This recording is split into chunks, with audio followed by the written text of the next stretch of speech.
The precedent for economic hitmen really began back in the early 50s when democratically elected Mossadegh, who was elected in Iran. He was considered to be the hope for democracy in the Middle East and around the world. He was Time Magazine's Man of the Year. But one of the things that he'd run on and began to implement was the idea that foreign oil companies needed to pay the Iranian people a lot more for the oil that they were taking out of Iran. The Iranian people should benefit from their own oil. Strange policy. We didn't like that, of course. But we were afraid to do what we normally were doing, which was to send in the military. Instead, we sent in one CIA agent, Kermit Roosevelt, Teddy Roosevelt's relative. And Kermit went in with a few $1 million and was very, very effective and efficient. And in a short amount of time, he managed to get Mossadegh overthrown and brought in the Shah of Iran to replace him, who always was favorable to oil. And it was extremely effective. Bombs overflow Tehran. Army officers shout that Mossadegh has surrendered and his regime as virtual dictator of Iran is ended. Pictures of the Shah are paraded through the streets as sentiment reverses. The Shah is welcomed home. So back here in the United States, in Washington, people looked around and said, wow, that was easy and cheap. So this established a whole new way of manipulating countries, of creating empire. The only problem with Roosevelt was that he was a card-carrying CIA agent, and had he been caught, the ramifications could have been pretty serious. So very quickly at that point, the decision was made to use private consultants to channel the money through the World Bank or the IMF or one of the other such agencies, to bring in people like me who worked for private companies, so that if we got caught, there would be no governmental ramifications.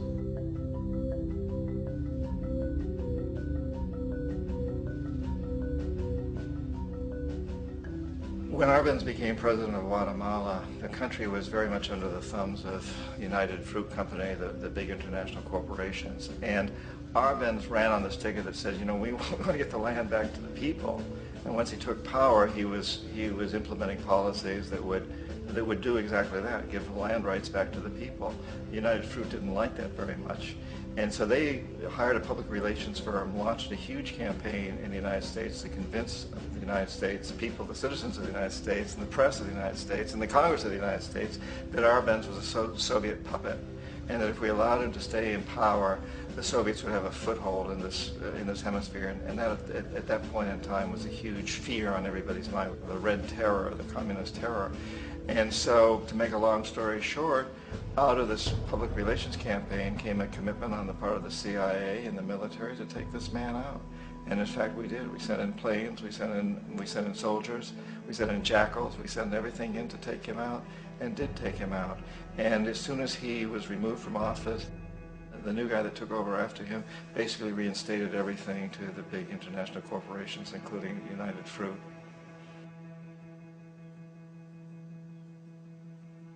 Ecuador for many, many years had been ruled by pro-U.S. dictators, often relatively brutal.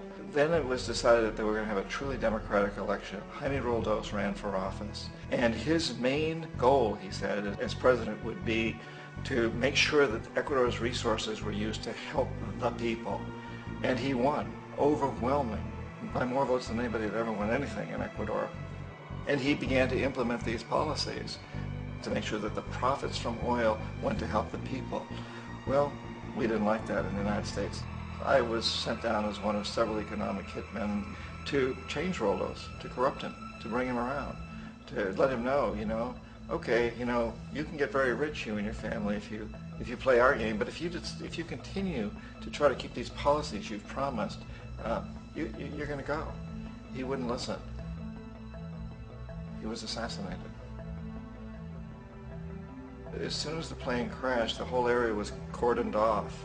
The only people allowed in were U.S. military from a nearby base and some of the Ecuadorian military. When an investigation was launched, two of the key witnesses died in car accidents before they had a chance to testify.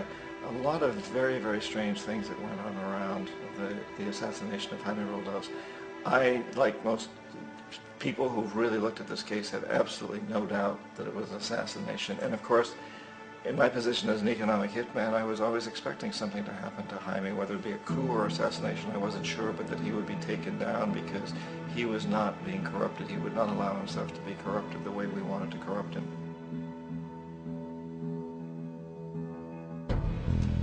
Omar Torrijos, president of Panama, was, one of my favorite people. I really, really liked him. He was very charismatic. He was a guy who really wanted to help his country. And when I tried to bribe him or corrupt him, he said, look, John, he called me Juanito. He said, look, Juanito, I don't need the money. What I really need is for my country to be treated fairly. I need for the United States to repay the debts that you owe my people for all the destruction you've done here. I need to be in a position where I can help other Latin American countries win their independence and be free of this terrible presence from the north that you people are exploiting us so badly. I need to have the Panama Canal back in the hands of the Panamanian people. That's what I want. And so, leave me alone. Don't try to bribe me. It was 1981, and in May, Jaime Roldos was assassinated. And Omar was very aware of this. Torrijos got his family together and he said, I'm probably next, but it's okay because I've done what I came here to do. I've renegotiated the canal. The canal will now be in our hands. He just finished negotiating the treaty with Jimmy Carter.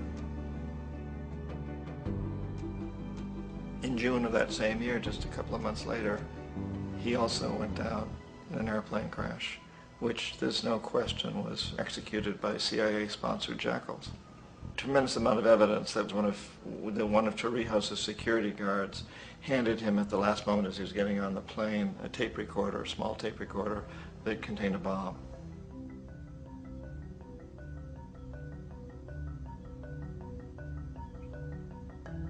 It is interesting to me how this system has continued pretty much the same way for years and years and years, except the economic hitmen have got better and better and better. Then we come up with, very recently, what happened in Venezuela. In 1998, Hugo Chavez gets elected president, following a long line of presidents who had been very corrupt and basically destroyed the economy of the country. And Chavez was elected amidst all that. Chavez stood up to the United States, and he's done it primarily demanding that Venezuelan oil be used to help the Venezuelan people. Well, we didn't like that in the United States. So in 2002, a coup was staged, which is no question in my mind and most other people's minds that the CIA was behind that coup.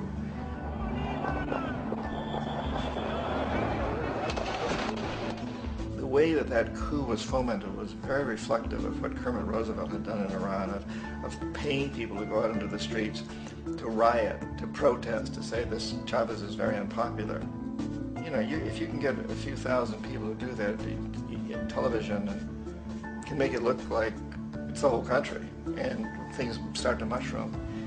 Except in the case of Chavez, he was smart enough and the people were so strongly behind it that they overcame it, which was a phenomenal moment in the history of Latin America.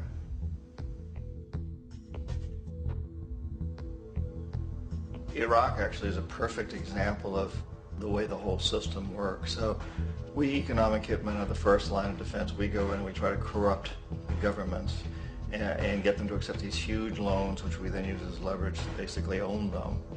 If we fail, as I failed in Panama with Omar Torrijos and in Ecuador with Jaime Roldos, men who refuse to be corrupted, then the second line of defense is we send in the jackals. And the jackals either overthrow governments or they assassinate. And once that happens and a new government comes in, boy, it's going to toe the line because the new president knows what will happen if he doesn't.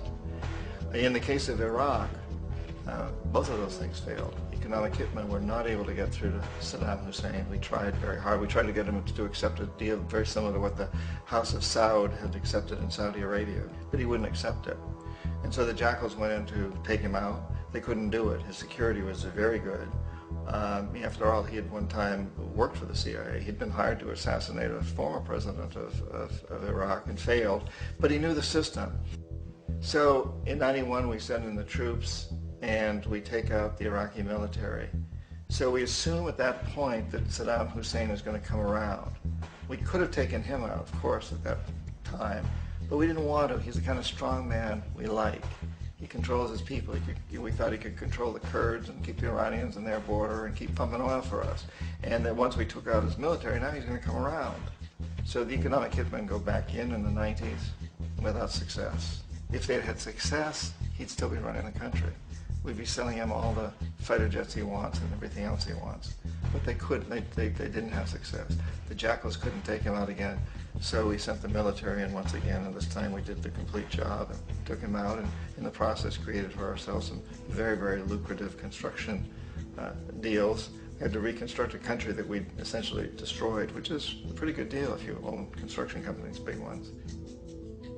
So, Iraq shows the three stages. The economic hitmen failed there, the Jackals failed there, and as a final measure, the military goes in.